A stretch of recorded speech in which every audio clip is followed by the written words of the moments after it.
Friends, welcome to our channel HSC world. आज हम लोग डिस्कस करने वाला है explain briefly buffing and polishing hazards and their control measures या preventive measures. This question comes from 2018 winter section 2000 ADIS 23109 safety engineering industry. Okay, आज हम लोग डिस्कस करेंगे इस क्वेश्चन के बारे में एंड इसका क्या हजार्ड्स है एंड कंट्रोल मेजर्स क्या है हम लोग देखेंगे। फर्स्ट ऑफ ऑल हम लोग डिस्कस करेंगे बफिंग एंड पॉलिशिंग क्या है एंड ये दोनों के बीच में दोनों टर्म्स के बीच में क्या डिफरेंस है। Okay, first of all the main difference between buffing and polishing is the level of abrasion use. Buffing is more aggressive, used an abrasive compound to clear the marks and scratches। कोई भी surface का ऊपर marks है या scratch है उसको clean करने के लिए हम लोग बफिंग मेथड को यूज करेंगे, ठीक है। एंड पॉलिशिंग क्या है? Polishing is less intense and use the smoother abrasive material to create the shining and reflecting surface. इस सरफेस को रिफ्लेक्ट करने के लिए और शाइनिंग करने के लिए पॉलिशिंग मेथड को यूज करेंगे। ये दोनों का चीजेस में क्या हजार्ड्स एसोसिएटेड होता है एंड इसका कंट्रोल मेजर्स क्या है? कंट्रोल मेजर्स या प्रिवेंटिव मेजर्स क्या है हम लोग अभी डिस्कस करेंगे। ओके, चलिए friends, buffing and polishing are the common process use in metal working.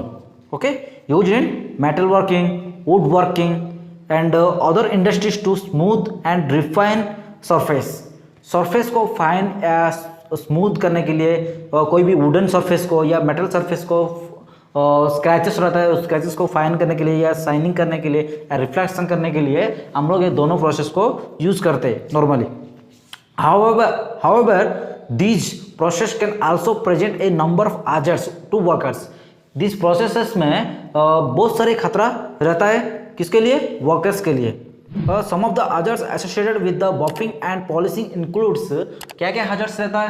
Contact with rotation equipment, क्योंकि ये एक रोटेशन इक्विपमेंट रहता है, जैसे ग्राइंडर जैसे रहता है ना, वो सेम चीज ए पार्ट व्हील पार्ट घूमता है, रोटेट होता है। It means A rotating equipment है, इसीलिए हमारा कोई भी लूज क्लॉथिंग्स वगैरह इसका कंटेंट में आएंगे तो वो भी एक खतरा रहता है। एंड जब भी पॉलिशिंग या बफिंग करने के टाइम पे इसमें डस्ट एंड पार्टिकल्स निकलता है तो इनको हम लोग इनहेलेशन करने में वो भी एक हजार्ड है। Then chemical exposure and fire and explosion hazards रहता है। These are the hazards associated with buffing and polishing. These terms को हम लोग को थोड़ा डिस्क्रिप्शन ब्रीफली करना है, नहीं तो क्वेश्चन आंसर सफिशिएंट नहीं होगा। कैसे हम लोग ब्रीफली अब लिखेंगे, देखो। कंटैक्ट विथ रोटेटिंग इक्विपमेंट्स, इस पार्ट को हम लोग अभी समझाएंगे। Buffing and polishing wheels rotate at high speed and can cause serious injury if workers come into contact with them. Okay, this wheel part है ना, ये व्हील पार्ट स्पीड में घूमता है। इफ एनी केस एम्प्लॉय इसका contact में आएगा तो वो सीरियस इंजुरी हो सकता है। Then inhalation of dust and particles, buffing and polishing generates dust and other particles that can be inhaled. हम लोग इनहेल करने के टाइम पे हमारे लंग्स में वो जम सकता है। This can lead to respiratory problems, okay, lungs diseases. Then chemical exposure, buffing and polishing compounds can be contact chemicals that can be harmful if ingested or inhaled or abrasive through the skin। Okay, हम लोग ये rotating part है, कुछ भी हम लोग को skin cut सकता है, कुछ भी हो सकता है। If any case the wheel contact with the chemical then it will be skin का थ्रू ऑब्जर्व हो सकता है या इनहेल्ड और absorbed through the skin, that can be chemical exposure। okay, then fire and explosion hazard, buffing and polishing compounds can be flammable and spark generated by the process can ignite them। Okay, these are the hazards associated with buffing and polishing. Okay, then we will be now discuss the preventive measures.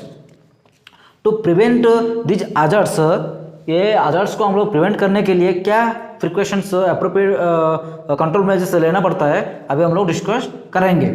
Use appropriate personal protective equipments. These are the most important control measures. Workers should be wear appropriate PPE such as safety glasses, gloves or respirators to protect themselves from the hazards. अभी क्या है, इसमें dust particle हमारा inhalation होगा. Inhalation होता है तो हम लोग क्या करेंगे, रेस्पिरेशन मास्क हम लोग यूज कर सकते हैं. ठीक है, और आई थ्रो भी हमारा अंदर जा सकता है, सो हम लोग को सेफ्टी गॉगल्स यूज कर सकते हैं या फेस शील्ड यूज कर सकते हैं. ओके, ग्लोव्स यूज कर सकते हैं. प्रॉपर देन आया proper equipment selection and maintenance. ऐसा इक्विपमेंट को हम लोग सिलेक्ट करना पड़ेगा जो अच्छा मेंटेनेंस कंडीशन में है, उसको हम लोग यूज करना पड़ता है. ओके, सो इसको हम लोग कैसे लिखेंगे, only use equipment that is designed for the job and ensure that it is maintained in a good condition order. Okay, then work in well ventilated area होना चाहिए, otherwise it can cause suffocation, asphyxiation. Okay, good ventilation is important to prevent inhalation of dust or fumes. Okay, then avoid loose clothing and jewelry. हम लोग avoid करना चाहिए, क्योंकि if any case this clothings या loose jewelleries can contact this wheel area, then it will be trap और some serious injury will be happened in that area. Okay, so loose clothing and jewelry can become catch in rotating equipment, cause a serious injury. Okay, then proper storage and handling of the compounds.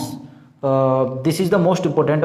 Buffing and polishing compounds should be stored in a cool and dry place and handled with care to prevent slip hazards and other accidents. Okay, by taking these measures, workers can reduce the risk of injury or illness associated with the buffing and polishing. Okay, these are the hazards and control measures. यह था आज buffing and polishing hazards and associated preventive measures. A question आया था 2018 winter section, advanced diploma in industrial safety 23109, safety in industrial engineering industries. Okay, यदि आपको इस video पसंद आया तो लाइक कीजिए, एंड आपका जो भी एडीएस फ्रेंड्स रहता है उन लोगों को इस वीडियो शेयर कीजिए, उन लोगों को हेल्प होगा, एंड उनको भी एक कंफर्मेशन आएगा, क्या क्लैरिफिकेशन आएगा, और एक ऐसा तरह क्वेश्चन आपको पूछा जाएगा तो उनको कैसे आप लोग आंसर करना है, एंड एप्रोप्रिएट मार्क्स हम लोग गेन करना है. So please share this video and subscribe, and thank you for watching.